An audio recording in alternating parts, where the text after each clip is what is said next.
சரி, இங்கே தான் இப்படியானா எல்லா இடத்துலையுமே தன்னுடைய பணியை எப்படி செய்கிறான்? அனுமன்ட்டாவே அறிமுகப்படுத்திக்கிறான்.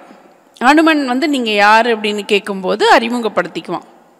லக்ஷ்மணன், நான் தசரதனுடைய மகன், ராமனுக்கு தம்பி, அப்படிலாம் சொல்லவே மாட்டான். இவன் நாட்டை விட்டு கொடுத்துட்டு அம்மாவுடைய வார்த்தைக்காக இங்கே வந்தான். இவனுக்கு தொண்டு செய்ய வந்த ஏவலாள் நான், அவனுக்கு வேலை செய்யக்கூடவே வந்திருக்கேன் அப்படின்னு சொல்கிறான். அன்னவன் சிறுவன் இவ்வாண்தகை அன்னை ஏவ தன்னுடைய உரிமை செல்வம் தம்பிக்கு தகவின் நல்கி, தனக்கு உரிமையா இருக்க வேண்டிய அந்த அரசாட்சிய தன்னுடைய தம்பி பரதனுக்கு கொடுத்துட்டு நன்னிடும் காணம் சேர்ந்தான் நாமமும் ராமன் என்பான். இந்த பெரிய காட்டுக்கு வந்துட்டான். இவன் பேரு ராமன். இந்நெடுஞ்சிலை வலானுக்கு ஏவல் செய் அடியேன் யானே. இவ்வளவு பெரிய வில் வீரனுக்கு இவன் சொன்ன வேலையை செய்யக்கூடிய அடியவன் நான் வேலைக்காரன் அப்படின்னு சொல்லி தான் அறிமுகப்படுத்திக்கிறான். இதே லக்ஷ்மணன் வாலி வதை படலத்தில் வாலி கேட்பான். வாலியை ராமன் மறைஞ்சிருந்து தாக்கின பிறகு வாலி கேட்பான், ஏண்டா என்னை கொன்ன? ராமன்கிட்ட கேட்பான், ஏன் என்னை கொன்ன? நிறைய கேள்விகள் வைப்பான். அதில் ஒரு கேள்வி, ஏன் என்னை கொன்ன? நீ ஏன் மறைஞ்சிருந்து என்னை தாக்குன? வேடர்கள் தான் விலங்குகளை மறைஞ்சிருந்து கொள்ளுவாங்க. ஏன்னா நேருக்கு நேர் வந்தால் அது பாஞ்சிரும், மறைஞ்சிருந்து கொள்ளுவாங்க. நீ ஏண்டா என்ன அப்படி கொன்ன அப்படின்னு சொன்னோடனே பரம்பொருளுடைய நிலை, அவனுக்கு அவதார நோக்கத்துக்கு தர்ம சங்கடம் வந்துடக்கூடாது, ராமனுக்கு சொல்ல முடியாத ஒரு தர்ம சங்கடம் வந்துடக்கூடாது அப்படின்னு சொல்லிட்டு லக்ஷ்மணன் முந்திக்குவான். முதல்ல உன் தம்பி வந்துட்டான், எங்ககிட்ட அடைக்கலமா வந்துட்டான், அவனை காப்பாத்துறேன்னு சொல்லி எங்க அண்ணன் வாக்கு கொடுத்துட்டான், அந்த வாக்குக்கு சரியானவனா நடந்துக்கிட்டான் அப்படின்னு சொல்லி பரம்பொருளுக்கு ஏதேனும் ஒரு இக்கட்டு அவனுடைய சூழலுக்கு தர்ம சங்கடம் வந்துடக்கூடாதுன்னு முந்திக்குவான் லக்ஷ்மணன். சரி, இது வெறுமனே வார்த்தைகளா சம்பிரதாயமா இருந்தானா? இல்லை. அவன் எப்படி இருக்கான்? தினசரி தூக்கம் கிடையாது, ஒன்னொன்னையும் பார்த்து பார்த்து பார்த்து கவனிக்கிறான், ஒரு அம்மா மாதிரி கவனிக்கிறான். சாப்பாடு எப்படி சாப்பிடுவான் அப்படின்னா, அண்ணனுக்கு அங்கே காடுகளில் கிடைக்கிற அந்த இலை தழைகள், பச்சிலைகள், காய்கள், கனிகள், கிழங்குகள் இதெல்லாம் தான் சாப்பிடுவான் ராமன். அவன் உண்ட எச்சில் இருந்தால் இவன் சாப்பிடுவானா, இல்லைன்னா சாப்பிட மாட்டானா. இது எந்த இடத்துல தன்னை வெளிப்படுத்துகிறான் அப்படின்னா, கிஷ்கிந்தால தான். சுக்ரீவன் வாலி இறந்த பிறகு சுக்ரீவன் முழுக்க முழுக்க இவங்களுக்கு உதவி செய்கிறதா சொல்லியிருப்பான். சீதையை போய் மீட்டு கொண்டு வரக்கூடிய முயற்சிக்கு உறுதுணையாக இருக்கேன்னு சொல்லியிருப்பான். ஆனால் அந்த நேரத்தில் அவன் வரமாட்டான். அவன் ஒரு வானர இனம்ங்கிறதுனால அந்த வானரங்களோடு சேர்ந்து கழித்து மகிழ்ந்து அவன் பாட்டுக்கு இருப்பான். இப்போ ராமன் லக்ஷ்மணனை அனுப்பி விடுவான், நீ போய் பார்த்துட்டு வா. ரொம்ப கோபமாக இருப்பான் ராமன், சொன்ன சொல்ல இவன் நிறைவேற்றலையேன்னு சொல்லி. அப்போ லக்ஷ்மணனும் கோபமாக தான் வருவான். அவனுடைய கோபம் எல்லாம் ஒரு கட்டத்தில் தீர்க்கப்படும் அந்த இடத்துல கிஷ்கிந்தையில். அந்த நேரத்தில் இந்த காட்சி எல்லாம் முடிஞ்ச பிறகு அவனுக்கு அங்கே இருக்கக்கூடிய கனிகள், காய்கள் எல்லாத்தையும் ஒரு இலையில முழுக்க கொடுப்பாங்க சாப்பிட்றதுக்காக. ஒரு விருந்தாளி வந்திருக்காங்கிறதுனால சுக்ரீவன் அவனுக்கு எல்லாத்தையும் வரிசையாக அடுக்கி வைப்பான். அப்போ தான் சொல்லுவான் லக்ஷ்மணன், நான் அன்னை சாப்பிட்ட எச்சில தான் சாப்பிடுவேன். ஒருவேளை எந்த உணவு மேலுமே எனக்கு விருப்பம் இல்லை, எது மேலேயுமே எனக்கு விருப்பம் இல்லை. ஒருவேளை நான் ஏதாவது ஒன்று விரும்பி நான் என்னுடைய வாழ்நாளில் உண்டேன் அப்படின்னு சொன்னால் நாய் உண்ட எச்சிலை உண்டதற்கு அது சமமாகும் அப்படின்னு சொல்லுவான். அப்படியே வெளிப்படுத்தி சொல்லுவான். பச்சை கிழங்கு காய் பரமன் உங்கிய மிச்சிலே நுகர்வது. எதுவாக இருந்தாலும் என்னுடைய அண்ணா என்ன சாப்பிட்டாங்களோ அது சாப்பிட்டது போக எஞ்சி இருக்கிற மிச்சத்தை தான் நான் சாப்பிடுவேன். வேறு நான் ஒன்றும் நச்சிலேன், நான் வேற எதுவுமே விரும்ப மாட்டேன். நச்சினே நாயின், ஒருவேளை நான் விரும்பினேன்னு சொன்னா அது எப்படிப்பட்டதுன்னா, நாய் உண்ட மிச்சிலே அதுவிதற்கு ஐயமில்லையே. இதுதான் என்னுடைய வாழ்க்கை, இதுக்கு மேலே நான் ஆசைப்பட்டு வேற ஒரு உணவை சாப்பிட்டேன்னு சொன்னால் நாய் சாப்பிட்டதை போய் யாராவது மனுஷன் எடுத்து சாப்பிடுவானா? அப்படியான வாழ்க்கை வாழ்ந்ததுக்கு சமமாக போயிடும் என்னுடைய வாழ்க்கை அப்படின்னு சொல்லுவான். இதை கேட்ட பிறகு தான் சுக்ரீவனுக்கு ரொம்ப இன்னும் கொஞ்சம் நம்ம எப்படிப்பட்ட ஒரு அண்ணன் தம்பிக்கு நம்ம தாமதமாக இருந்து ஒரு தப்பு செஞ்சிட்டோமேன்னு சொல்லி அதுக்கு பிறகு உதவி செய்ய ஆரம்பிப்பான். இதெல்லாம் லக்ஷ்மணன் ஒரு தம்பியாக இல்லாமல் ஒரு அடியவனாக இருந்து ஒரு அம்மா மாதிரி இருந்து முழுக்க முழுக்க முழுக்க ராமனை பத்திரமா பார்த்துக்கிட்டான். ராமன் அவன் ஒரு பரம்பொருள் அவதாரம் தான். நான் எங்கேயுமே ரொம்ப அமைதியாக பார்த்துட்டே இருக்கக்கூடிய அந்த ராமன் உணர்ச்சி வசப்படுற மாதிரி இடங்கள் பெருசாக இருக்காது. ஆனால் அப்படிப்பட்ட ராமனே உணர்ச்சி வசப்படக்கூடிய இடம்னா லக்ஷ்மணனுக்கு ஒரு பிரச்சனை வரும்போது தன்னையும் மீறி உடஞ்சு கதறிடுவான். எங்கன்னா கடைசியில் யுத்த காண்டமில் காட்டுவாங்க. இந்திரஜித்துக்கும் லக்ஷ்மணனுக்கும் பயங்கரமாக சண்டை வந்துட்டுருக்கும். இந்திரஜித் எல்லா விதமாகவும், அவன் மிகப்பெரிய வீரன். இந்திரஜித் ரொம்ப பெரிய வீரன்.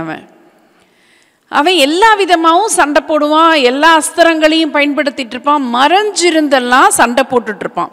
இப்போ நேருக்கு நேர் சண்டை போட்டால் தெரியும் இவன் நம்மளை தாக்குறான்னு இவங்க மோதுவாங்க.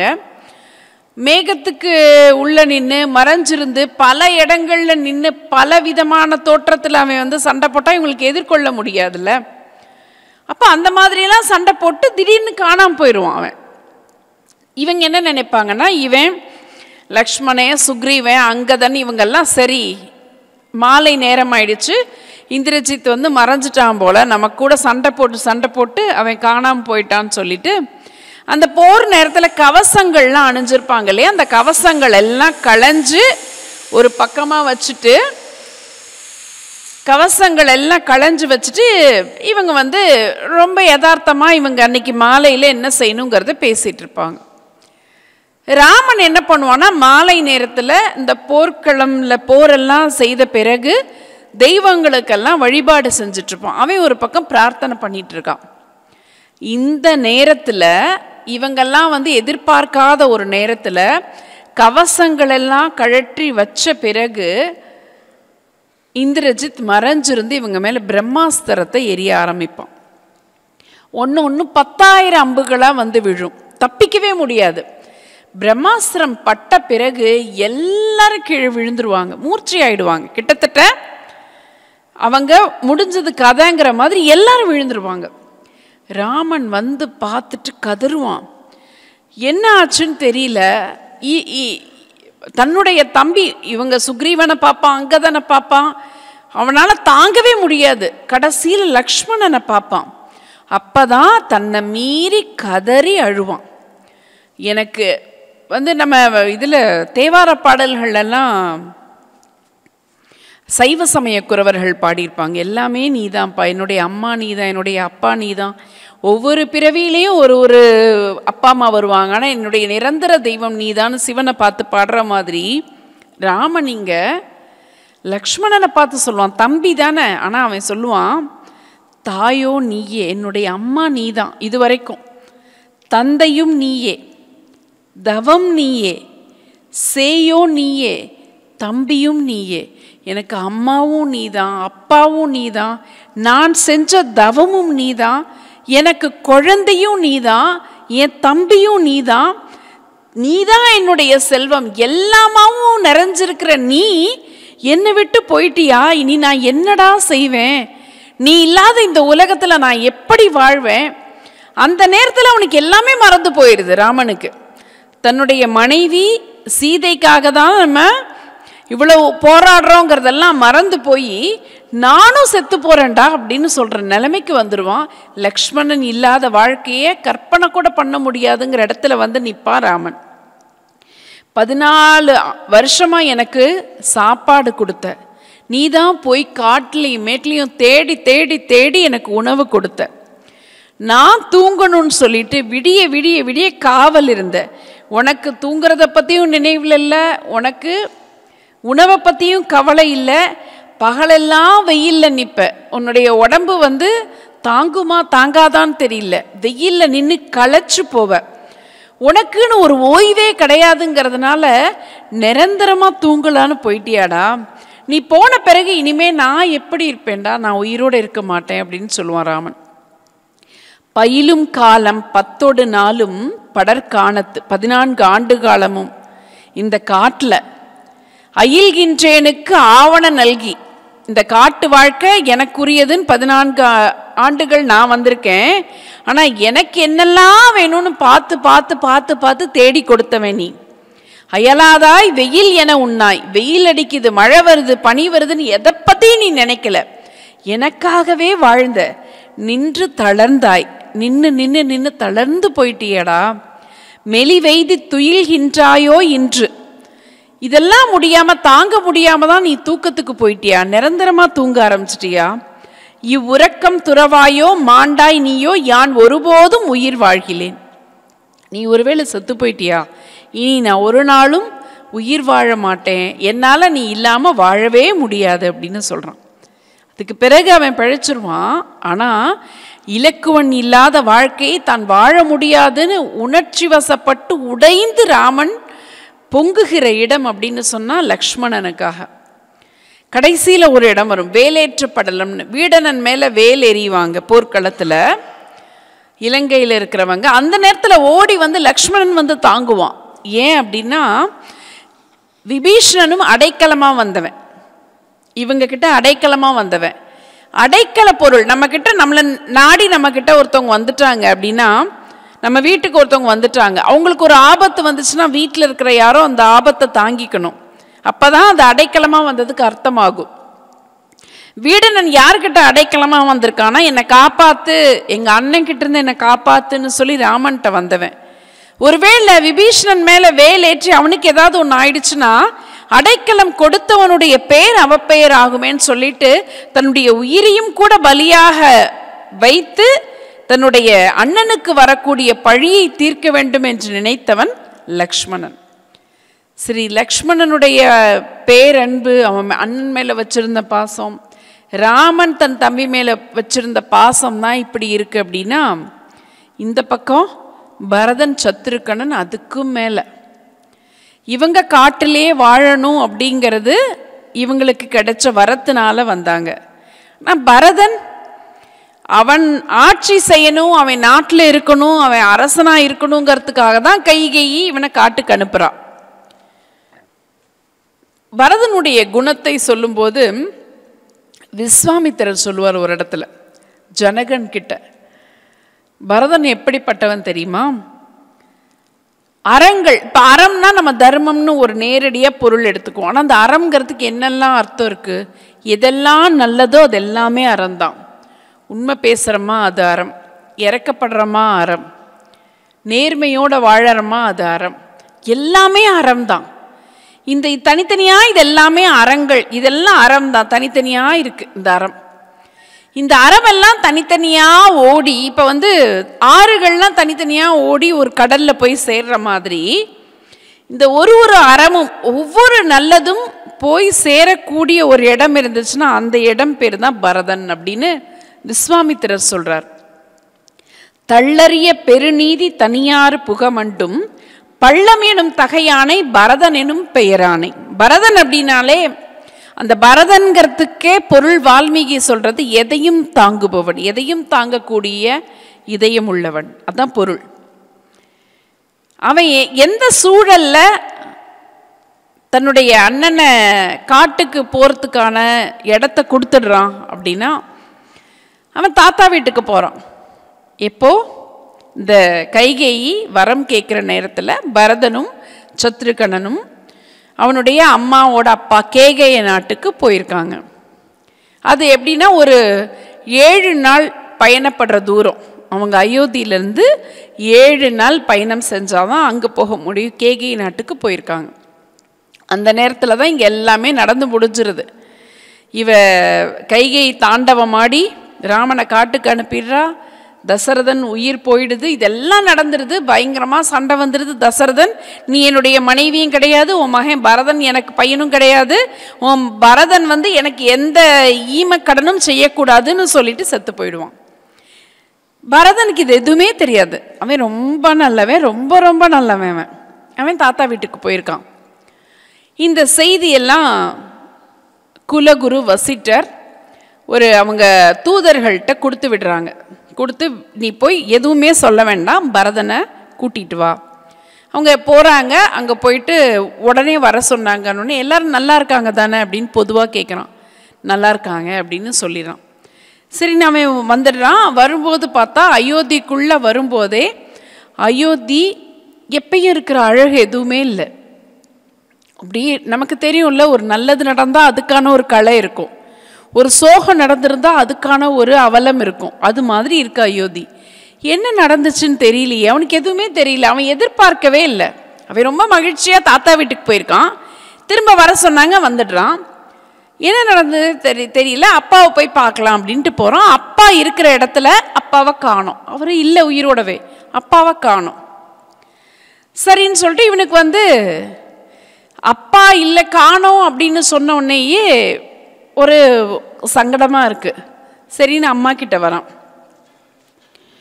அம்மா அப்பா எங்க அப்படின்னு கேட்குறான். அவர் மேலே போயிட்டாருடா அப்படிங்கிறா.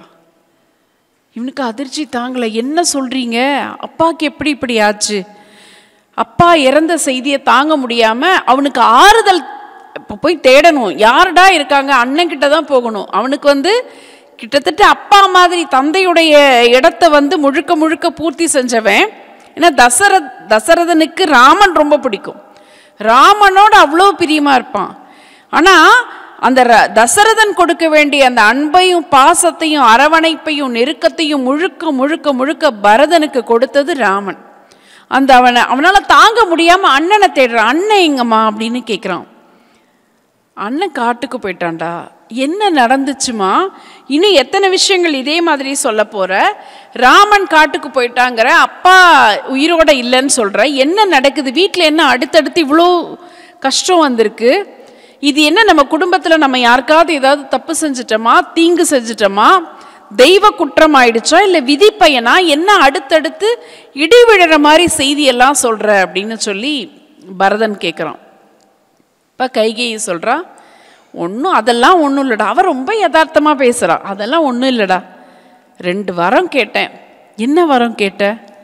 ஒன்று ராமன் காட்டுக்கு போகணும், இன்னொன்று நீ ஆட்சி பண்ணணும்னு கேட்டேன். உங்கள் அப்பா செத்து போயிட்டாரு. ரொம்ப சாதாரணமாக சொல்கிறான். சொன்ன உடனே அவனுக்கு பயங்கரமான கோபம் வந்துடுது. சரின்னு நேராக அங்கே வசிஷ்டர்ட்டு போகிறான். போயிட்டு நான் அப்பாவுக்கு இறுதி கடன் செய்யணும் அப்படிங்கிறான். அப்போ தான் வசிஷ்டர் சொல்கிறாரு, நீ செய்ய முடியாதுப்பா. உங்கள் அப்பா இறந்து போகிற நேரத்தில் சொன்னது, அவர் ரொம்ப கோபத்தில் தான், வருத்தத்துலேயும் கோபத்துலேயும் தான் இறந்து போனார்னு எல்லாத்தையும் சொல்கிறார். அவர் கடைசி நேரம் வரைக்கும் அவர் கேட்டு பார்த்தாரு, பரதனே ஆட்சி செய்யட்டும், ஆனால் என் மகன் ராமனை என்கிட்டருந்து பிரிச்சுடாதன்னு கேட்டார். ஆனால் இப்படி ஆயிடுச்சு அப்படின்னு சொன்னோடனே பரதனுக்கு பயங்கரமாக கோபம் வந்துடுது. அவன் முழு கோபமும் அவங்க அம்மா பக்கம் திரும்புது. கடைசியில் ஈமக்கடன் அவனால் செய்ய முடியல. அப்புறம் வசிஷ்டர் சொல்கிறார், சரிப்பா முடிஞ்சிருச்சு, ஆட்சியை நீ எடுத்துக்கோ அப்படிங்கிறார். அந்த வார்த்தையை கேட்ட உடனே பரதனுக்கு விஷத்தை சாப்பிட்ட மாதிரி இருந்ததுதான்.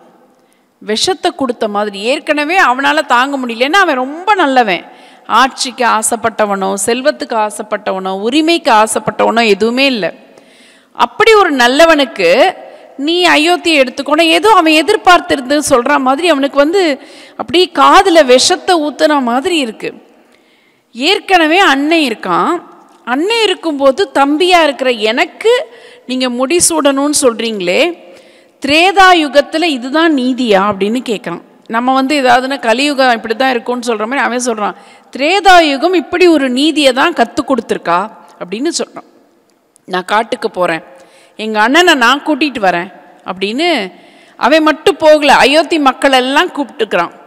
அப்போ சொல்கிறான், நான் என் ஒருத்தன் கண்ணீரை பார்த்தாலே எங்கள் அண்ணன் இறங்கிடுவான், மக்கள் எல்லாருடைய கண்ணீரையும் பார்த்தா கண்டிப்பாக ராமன் என் கூட திரும்பி வந்துடுவான். அவனுக்கு என்னன்னா ராமனை கூட்டிகிட்டு வரணும், ராமன் என் கூட வந்துடுவான், நான் போய் கூட்டிகிட்டு வரேன் அப்படின்னு சொல்லிட்டு போகிறான். இதில் இந்த மக்கள் எல்லாம் சேரும்போது முதல்ல யார் நின்னாங்களாம்? மந்திரை நின்னாலாம். மந்திரை தானே, கூனி தானே எல்லாத்துக்கும் காரணம். அவள் நின்னாலாம். நானும் வரேன்ட்டு. சத்ருக்கணன் அவளை கொல்லணும் அப்படின்னு நினைக்கிறான்.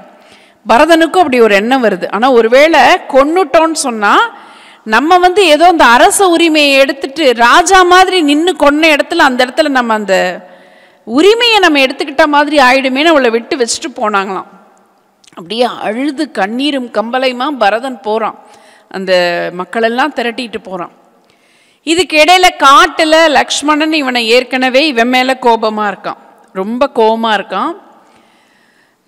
அமைச்சன் சுமந்திரன் குகனை பற்றி பரதன் கிட்ட சொல்லியிருக்கான். காட்டில் ஒரு நல்ல நண்பன் கிடச்சிருக்கான், ரொம்ப அன்பானவன்னு குகன் பற்றி எல்லாத்தையும் சொல்லியிருக்கான். சொன்ன உடனே பரதன் சொல்கிறான், அந்த நல்லவனை அந்த அன்பானவனை நான் போய் பார்க்கணுன்னு சொல்லிட்டு வேக வேகமாக போகிறான். போய் நேராக குகனுடைய காலில் விழறான் பரதன். குகன் இவனை ஆற தழுவிக்கிறான். அதுக்கு பிறகு அவன் சொல்கிறான், அம்மா வரம் கேட்க அப்பா வந்து அந்த வரத்தை கொடுத்துட்டு இறந்து போக இதெல்லாம் நடந்து போச்சு, ராமனை கையோடு அழைச்சிட்டு போய் அயோத்தியில் அரியணையில் அமர வைக்கணும்னு நான் வந்தேன் அப்படின்னோடனே அது வரைக்கும் குகனும் தப்பாக நினச்சிட்ருக்கான் பரதனை. இவனும் ஆட்சிக்கு ஆசைப்படுறவன் நினச்சிட்டு இருந்தவன். அப்போ தான் சொல்கிறான், 1000 ராமர் உனக்கு ஈடாவரோமா. அடடா, உன்னை போய் நான் அப்படி நினச்சிட்டேனே, இத்தனை வாய்ப்பு இருந்தும் இத்தனை உரிமையை கொடுத்தும் நீ அண்ணன் தான் வேணும்னு சொல்லிட்டு வந்திருக்கியே, 1000 ராமர் உனக்கு ஈடாவரோ அப்படின்னு சொல்கிறான். ராமன் வந்து பிறகு இவங்க 2 பேரும் சந்திக்கிறாங்க, பேசுகிறாங்க. பரதன்ட்ட தீர்மானமாக சொல்கிறான் ராமன்பா, நமக்கு வந்து தாயும் தகப்பனும் தான் எல்லாமே, அம்மா அப்பாவை மீறினது எதுவுமே கிடையாது. அந்த தாயும் தந்தையும் சொல்லியிருக்கிற ஆணைப்படி இந்த ஆட்சியை நீ தான் ஏற்றுக்கணும் அப்படின்னு சொல்கிறான். உடனே பரதன் சொல்கிறான், சரி நான் ஆட்சியை ஏற்றுக்கிறேன், ஒரு அரசனாக இந்த இடத்துல சொல்கிறேன், மணிமகுடத்தை நீ சூட வேண்டும் அப்படிங்கிறான். மாறி மாறி பேசிக்கிறாங்க. ராமன் சொல்கிறான், சரி மணிமகுடத்தை நான் சூடிட்டேன்னா நான் தானே அரசன், நான் வர வரைக்கும் அந்த நாட்டை நீ தான் ஆட்சி பண்ணணுங்கிறான். பரதனுக்கு எல்லா வாய்ப்பும் வசதியும் இருந்தும் ராமன் மாதிரியே, ராமன் எப்படி காட்டில் ஒரு புல்லில் படுத்திருந்தானோ, மர உரி தரிச்சிருந்தானோ, வெறும் கிழங்கையும் கனியையும் காயையும் சாப்பிட்டானோ, இதே மாதிரி அயோத்திக்கு வெளியில் நந்தியம்பதிங்கிற கிராமத்தில் ராமனுடைய பாதுகையை வச்சு ஆட்சி செஞ்சு புல் தரையில் அவன் படுக்கையை வச்சுக்கிட்டு ஒரு காட்டில் எப்படி என்ன வாழ்க்கை முறைகளோடெல்லாம் வாழ்ந்தானோ அதே வாழ்க்கை முறையோட பரதன் வாழ ஆரம்பிக்கிறான். பரதனுக்கு அடுத்து சத்ருக்கணன், பரதனுக்கு நிழலாக வாழ்ந்துட்டுருக்குவேன். கடைசியில் பரதன் சொல்கிறான், நான் வந்து நீ 14 ஆண்டுகள் முடிச்சு வரும்போது நான் காத்துட்ருப்பேன், ஒரு நாழிகை தாமதமாக வந்தாலும் நான் தீ குளிச்சிருவேன், பிளாக்மெயில் பண்ணி தான் இவனை அனுப்பிச்சி வைக்கிறான். கடைசியில் என்ன ஆகும்னா, கொஞ்சம் தாமதம் ஆக ஆக சத்ருக்கணன்ட்ட சொல்லுவான், நான் தீ குளிக்க போகிறேன், நீ தான் பார்த்துக்கணும்னு சொல்லும்போது சத்ருக்கணன் கோவம் வந்துடும். ஒரு அண்ணே காட்டுக்கு போயிட்டான், அவன் கூடவே தொண்டு செய்கிறதுக்கு லக்ஷ்மணன் போயிட்டான், நீ உனக்கு கொடுத்த ஆட்சி வேணான்னு சொல்லி அண்ணனுக்காகவே நீ இப்படி இருந்த, ஆனால் நீங்கள்லாம் ஒரு நல்ல மனுஷத்தன்மையோடு இருந்துட்டு என்னை வந்து நீ சுயநலமானவனா இந்த இடத்துல யோசிச்சிட்டியேப்பா, நான் என்ன செஞ்சேன், இதுவரைக்கும் உனக்கு தொண்டு செய்கிறதையும் உனக்கு அடிமையாக இருக்கிறதையும் தான் என்னுடைய வாழ்க்கையை நான் நினச்சிட்ருக்கேன், ஆனால் என்னுடைய இந்த வாழ்க்கையில் ஏதோ ஒரு தப்பு நடந்துருச்சு போல, அதனால தான் நீ ஒருவேளை தீ குளித்த பிறகு நான் உயிரோடு இருப்பேன்னு நினச்சிட்ட பாரு, நீ செத்துட்டேன்னா நானும் போயிடுவேண்டா, ஆனால் நான் இருப்பேன் நீ நினச்ச பாரு, அப்போ என்னுடைய தொண்டில் ஏதோ பிரச்சனை இருக்குது அப்படின்னு சொல்லி சத்ருக்கணன் நினைக்கிறான்னு சொன்னால், போட்டி போட்டுக்கொண்டு ஒவ்வொரு சகோதரனும், இது மட்டும் இல்லாமல் ராமாயணத்தை பொறுத்த வரைக்கும் கம்பராமாயணத்தை பொறுத்த வரைக்கும் சகோதரத்துவம்னா வெறுமனே அயோத்தி மட்டும் இல்லை, இலங்கையில் பார்த்திங்கன்னா கும்பகர்ணனுடைய பேரன்பு, அவன் அவங்க அண்ணனுக்காக காட்டி அண்ணன் மேலே வச்சுருந்த அந்த பாசம் எல்லாம் பார்க்கும்போது இன்னும் ஆச்சரியமாக இருக்கும், நமக்கு ரொம்ப ஆச்சரியமாக இருக்கும். ஏன்னா கும்பகர்ணன் தெரியும், அண்ணனுக்காகவே இருந்தவன், அண்ணனுக்காகவே வாழ்ந்தவன், 6 மாதம் தூங்குவான், 6 மாதம் உணவு உண்டு விட்டு அவன் பாட்டுக்கு இருக்கிறவன். அந்த கும்பகர்ணன் கம்பனுடைய சிறப்பு, ராமாயணத்துடைய சிறப்பே அதான். ராமாயணத்தில் மோசமானவங்களே யாருமே நம்ம பார்க்க முடியாது. ராவணன் பிறன்மனை நோக்கிய தவறை தவிர வேற எதுவுமே இருக்காது. அதுலேயும் கூட ராவணனுடைய பாத்திரங்களில் அவன் சிறந்த ஆட்சியாளனாக தான் காட்டியிருப்பார். எதிர்நிலை பாத்திரங்கள்னு சொல்லுவாங்க. நம்ம சினிமா பார்க்கும்போது ஒரு பக்கம் ஹீரோ இருப்பாங்க, இன்னொரு பக்கம் வில்லன் இருப்பாங்கல்ல, அந்த மாதிரி ஒரு கூட்டம் தான் இலங்கையில் இருந்த அரக்கர்கள் கூட்டம் நினைக்க முடியாது. ராவணனை தவிர எல்லாருமே ரொம்ப நல்ல ஆச்சரியப்படக்கூடிய பாத்திரங்களாக இருப்பாங்க. மண்டோதரி உயர்ந்த பாத்திரமாக இருப்பான். விபீஷணன் அப்படிதான், கும்பகர்ணனும் அதே மாதிரி தான். கும்பகர்ணன் எவ்வளவோ போராடி பார்ப்பான், அன்னைக்கிட்ட சொல்லி பார்ப்பான். கும்பகர்ணனை தூக்கத்திலேருந்து எழுப்பிடுவாங்க. தூக்கத்திலேருந்து எழுப்பினோடனே இவன் கூட சண்டை போடணும்னு சொல்லிட்டு இவன் எழுப்புவான், ராவணன் எழுப்புவான். எழுப்பின உடனே என்னடா எதுக்குடா அப்படிமா, ராமன் கூட சண்டை போடணுமா, இன்னும் விடலையா நீ சீதைய? அப்போதான் எந்திரிக்கிறான், அவன் தான் தூங்கிட்டு இருந்தானே. இன்னும் நீ சீதையை விடலையா? அப்பா பெரிய புண்ணியமாக போயிருக்கும், முதல்ல நீ சீதையை விட்டுரு, சீதையை விட்டுட்டு ராமன்கிட்ட சரணாகதி அடைஞ்சிரு, நம்ம இலங்கை முழுக்க தப்பிச்சிடலாம் அப்படின்னு சொல்லுவான். ஏன்னா போரில் நீ இன்னைக்கு என்னை போருக்கு அனுப்புகிற, நான் போரில் போய் நிச்சயமாக உனக்காக போருக்கு போவேன், ஆனால் உயிரோடு நான் வரமாட்டேன்னு நினச்சிக்கோ, திரும்ப வருவேன்னு நினைக்காத. ஏன்னா அவனுக்கு தெரியுது நம்ம நிச்சயமாக அவங்களால அழிஞ்சிருவோங்கிறது தெரியுது. நீ உயிரோடு இருப்பேன்னு நினைக்காத, நான் செத்துட்டேன்னா அடுத்த நிமிஷம் நீ செத்து போயிடுவ, அதனால் விட்டுடா, சீதையை விட்டுரு, ராமன் காலில் விழுந்துரு, நம்ம இலங்கையில் எல்லாரும் நல்லா இருப்போம் அப்படின்னு சொல்லுவான். உடனே ராவணனுக்கு கோபம் வந்துடும்.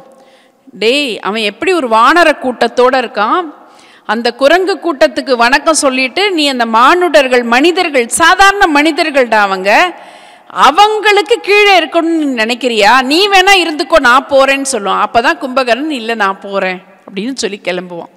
நான் போறேன், உனக்காக நான் போறேன், விதி என்னுடைய கழுத்தை பிடிச்சு தள்ளுது, நான் போறேன்னு சொல்லிட்டு தான் போவான் கும்பகர்ணன். அங்கே போன பிறகு போர்க்களத்தில் பார்ப்பாங்க, அந்த பக்கம் கும்பகர்ணன் படை இருக்கும், இந்த பக்கம் ராமன் சுக்ரீவன் இவங்க கூட்டம் எல்லாம் இருப்பாங்க, விபீஷணன் இவங்க கூட இருக்கான்ல எல்லாரும் இருப்பாங்க. அப்போ ராமன் கேட்பான், வரவன் யார் அப்படின்னு கேட்பான். அவனை பற்றி அவனுடைய வீரதாபங்கள் எல்லாம் எடுத்து சொல்லுவான். விபீஷணன் சொல்லுவான். சொல்லிட்டு ஆனால் நல்லவன் அப்படின்னு சொல்லுவான், அண்ணனுக்காக போருக்கு வந்திருக்கான். உடனே சுக்ரீவன் சொல்லுவான், இவனை எதுக்கு கொல்லுவானே, இவனை எதுக்கு கொல்லணும், அவனை வேணும்னா கேளு, நம்ம பக்கம் கூப்பிட்டுக்கலாம் அப்படிமா, இங்கே வேணா வர சொல்லு அப்படிமா. உடனே விபீஷணன் போவான். இந்த பக்கத்தில் இவங்க எல்லாம் இருக்காங்க, நல்லவங்க எல்லாம் இருக்கிறாங்க, அந்த பக்கம் கும்பகர்ணன் ஒரு ஆள் இருக்கான். இங்கே இருந்து விபீஷணன் அந்த பக்கம் போவான்.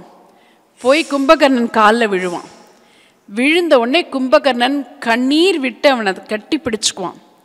ஏண்டா நீ இங்கே வந்த? கும்பகர்ணன் அப்போ கோபம் தானே வரணும், தான் கூட பிறந்தவன் நம்ம பக்கம் நிற்காம ராமன் பக்கம் நிற்கிறானேன்னு கோபம் தானே வரணும். ஆனால் கும்பகர்ணன் கண்ணீர் விட்டு பேசுவான். நீ ஏண்டா இந்த பக்கம் வந்த? சும்மா தான் வந்திருக்கான், கூப்பிட தான் வந்திருக்கான், நீ எதுக்கடா வந்த? நீ இந்த பக்கம் வந்துரு, நீ நல்லவங்க பக்கம் வா அப்படின்னு சொல்லுவான். இப்போ கும்பகர்ணன் சொல்லுவான், இல்லைடா, உண்ட சோறு ராவணனால தான் இவ்வளோ நாளும் நான் இருந்திருக்கேன், நீ நல்ல தவ வலிமை பெற்றவன், உனக்கு ஆயுள் அதிகம், நீ ரொம்ப வருஷம் வாழணும், நாங்கள்லாம் செத்து போயிடுவோம், இந்த இலங்கையில் நீ இருடா, எங்களில் ஒருத்தன் மிச்சம் இருக்கிறான்னு நினச்சி நாங்கள் சந்தோஷப்படுவோம், அது மட்டும் இல்லைடா, நான் செத்து போயிடுவேன், எனக்கு பின்னாடி நம்ம அண்ணன் ராவணன் வருவான், அவனும் அழிய தான் போகிறான், ஒட்டுமொத்தமான இலங்கையும் பூண்டோட அழிய போகுதுடா, எங்களுக்கெல்லாம் எள்ளும் தண்ணியும் இறைக்கிறதுக்கு ஒருத்தர் வேணும் இல்லடா, எங்களில் எல்லாரும் நாங்கள் செத்து போக போகிறோம்டா, எங்களுக்குன்னு இந்த இலங்கையில் எள்ளும் தண்ணியும் இறைக்கிறதுக்கு நீ வேணும்டா, நீ என் பக்கம் வராத, நீ அங்கே போயிருமா. இப்படி சொல்ல முடியுமா? இப்படி ஒரு பாத்திரத்தை நம்ம பார்க்க முடியுமா? அண்ணன் தப்பு செய்கிறான்னு தெரிஞ்சும் அண்ணனுக்கு அட்ட எவ்வளவோ வாதாடியும் வரலன்னு சொன்ன பிறகும் கூட இந்த பக்கம் நிற்கிற விபீஷணன் மேலே வெறுப்பு அவன் உமிழவே இல்லை. நீ போ, நீயாவது நல்லா இரு. அண்ணன் கடைசியில் யாருமே இல்லாமல் இந்த மண்ணில் விழுந்து கிடக்கும்போது நானாச்சும் அவன் பக்கத்தில் இருந்து செத்து போனேன்னு இருக்கட்டும்டா, நீ போ, நான் ஒருத்தன் இந்த பக்கம் இருக்கேன்டா, நீ போன்னு சொல்லுவான். தனக்கு வரப்போவது மிகப்பெரிய அழிவு அப்படின்னு தெரிஞ்ச பிறகும் நீ போன்னு சொல்லுவான் அண்ணனுக்காக. அதாவது எதிர்நிலையில் இருந்தால் கூட ஒரு எதிரிகளாக காட்டாமல் கும்பகர்ணனை படிக்கும்போது கண்ணீர் வரும் நமக்கு. என்ன ஒரு பாசமா, இவனுடைய வீரமும் இவனுடைய பேராண்மையும், இந்திரஜித்தோட வீரமும் அவனுடைய பேராண்மையும். ஏன்னா ராவணன் கூட ஒரு பெரிய வீரன் தான், ஆனால் பிறன்மனை நோக்கக்கூடிய பண்பு அவன்கிட்ட இருந்துச்சு. ஆனால் இந்திரஜித் அவன் பையன் இருக்கான் பாருங்க, அவன்கிட்ட அதுவும் கிடையாது. அவன் ரொம்ப நல்லவன், ரொம்ப நல்லவன். ஆனால் இவங்களுடைய அவ்வளவு பெரிய வீரம், அவங்களுடைய தவ வலிமை, அவங்க பெற்ற வரங்கள் எல்லாமே இந்த ராவணனுடைய எண்ணத்துக்காக எல்லாம் மண்ணோட மண்ணா போச்சு. ஒட்டுமொத்த இலங்கையும் அழிஞ்சு போச்சுன்னு அதை படிக்கும்போது கண்ணீர் வரும் படிக்கிறவங்களுக்கு. அதெல்லாம் தாண்டி அவங்களுடைய பாச பிணைப்புங்கிறது ஆச்சரியம். இன்னைக்கு இருக்கக்கூடிய இளைஞர்களுக்கு தேவையான ஒன்று. இந்த ராம அவதார நோக்கம் அப்படிங்கிறதேங்க 2 காரணம். ஒன்று ராவண வதம். நம்ம சராசரி மனிதர்களுடைய இடத்துல நின்று பார்த்தோம் அப்படின்னு சொன்னால், மனிதன் மனிதனாக இருந்து தெய்வ நிலைக்கு உயர்வது. உங்களுக்கு திருக்குறளில் சொல்லுவாங்க, வையத்துள் வாழ்வாங்கு வாழ்பவன் வானுரையும் தெய்வத்துள் வைக்கப்படும். தெய்வம்னா நேரடியாக சூளத்தை எடுத்துட்டு வரமாட்டார். இந்த உலகத்தில் நல்ல முறையில் வாழக்கூடிய மனிதர்கள் உயர்வு நிலை அடையும் போது தெய்வ நிலைக்கு மனிதர்களால் பார்க்கப்படுவார்கள். இந்த 2 நோக்கம்தான். அதனால தான் உங்களுக்கு நரசிம்ம அவதாரத்திலெல்லாம் பார்த்தோம்னா, நரசிம்மர் உடனேயே அவதாரம் எடுத்த உடனேயே அழிச்சிருவார் ஹிரண்யகசிபுவை. ஆனால் ராமன் 38 ஆண்டுகள் இருந்து தான் அழிக்கிறான். அவனுக்கு 12 வயசுல கல்யாணம் ஆகுது, திருமணம் ஆகுது. அதுக்கு பிறகு 12 ஆண்டு காலம் அயோத்தியில அவன் வாழறான். 24 வயசாச்சா. அதுக்கு பிறகு 14 ஆண்டு காலம் வனவாசம். அது 38 வருஷம். 38வது வயசுல தான் ராவணனை அழிக்கிறான்.